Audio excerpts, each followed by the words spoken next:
Bonjour bien-aimés, nous sommes dans Matthieu chapitre 23. Alors Jésus s'adressa à toute la foule ainsi qu'à ses disciples. Les maîtres de la loi et les pharisiens, dit-il, sont chargés d'expliquer la loi de Moïse.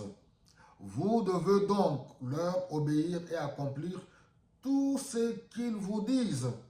Mais n'imitez pas leur façon d'agir car ils ne mettent pas en pratique ce qu'ils enseignent. Waouh, c'est l'un des passages le plus troublant. Jésus-Christ dit à la foule, écoutez, là nous sommes dans le contexte de l'ancienne alliance. Bon, je ramène rapidement dans le Nouveau Testament, dans la Nouvelle Alliance. Ici, c'est comme si Jésus-Christ s'adresse à l'Église, aux chrétiens. Voilà, vous êtes appelés à obéir et à mettre en pratique ce qu'on est en train de vous enseigner par les pasteurs, prophètes, apôtres. Mais il dit quelque chose de très important. Ne leur imitez pas. Pourquoi? Tout ce qu'ils vous disent là, eux-mêmes ne le mettent pas en pratique. Alors, la question que nous sommes appelés à nous poser aujourd'hui, que faire face à ce leadership de compromission, là où les hommes de Dieu, là où ceux qui sont appelés à être des conducteurs, montrer la voie, à expliquer la parole, à être des modèles, quand eux-mêmes ont échoué, maintenant les simples fidèles, qu'est-ce que vous êtes appelés à faire? C'est là la clé. Si vous arrivez à comprendre ça, je peux vous garantir, mes bien-aimés, vous avez protégé votre foi et vous allez protéger aussi votre salut. Parce que vous devez savoir que nous sommes encore sur cette terre des hommes. Il n'y a rien de nouveau. Ouais, il y a une crise à tous les niveaux, comme je l'ai toujours dit, une crise de leadership, que ce soit au niveau spirituel, c'est-à-dire au niveau de l'Église, des conducteurs spirituels. C'est des hommes, il n'y a rien de nouveau.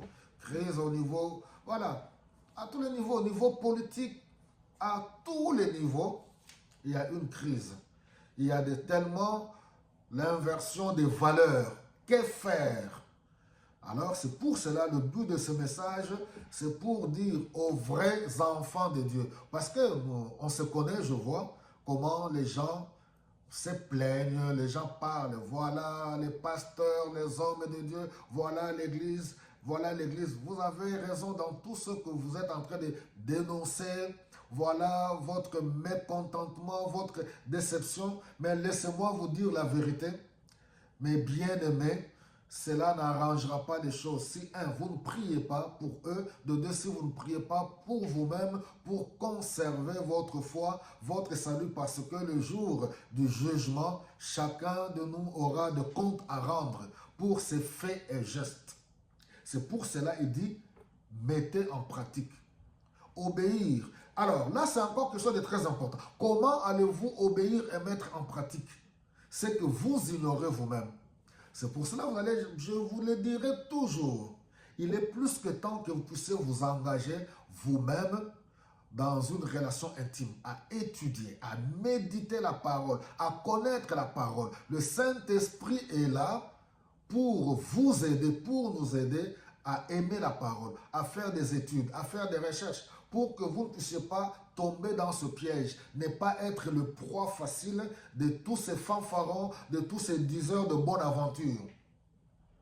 Bien-aimé, c'est votre responsabilité.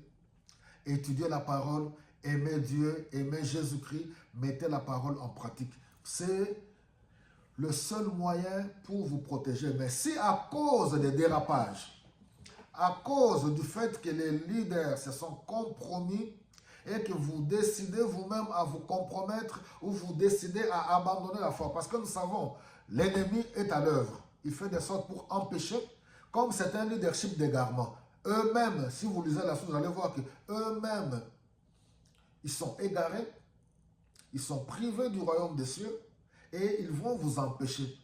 C'est pour cela que l'Esprit Saint de Dieu est en train de nous interpeller, de vous interpeller, de faire très attention. Regardez ce qui est écrit dans Matthieu au chapitre 7, le verset 22. Au jour du jugement, beaucoup me diront, Seigneur, Seigneur, c'est en ton nom que nous avons été prophètes, c'est en ton nom que nous avons chassé les esprits mauvais, c'est en ton nom que Nous avons accompli de nombreux miracles.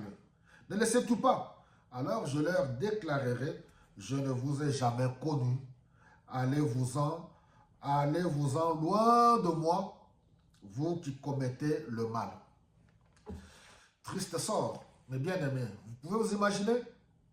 C'est maintenant, vous savez, c'est maintenant qu'il faut se mettre en règle avec Dieu. Que ce soit les leaders spirituels, que ce soit les chrétiens, tout enfant de Dieu, c'est maintenant. Parce que laissez-moi vous dire la vérité, le jour où tu mourras, on peut beau intercéder, quand quelqu'un meurt, c'est fini. Deux fois, je me permets de vous le dire, tous ces cinémas que les gens font quand quelqu'un meurt, prier pour que Dieu puisse penser à la personne, ça n'a pas de fondement biblique. C'est maintenant quand on est en vie qu'il faut mettre sa vie en règle parce que chacun aura de comptes à rendre au Seigneur. Garde ta foi, protège ta foi, que Dieu vous bénisse abondamment.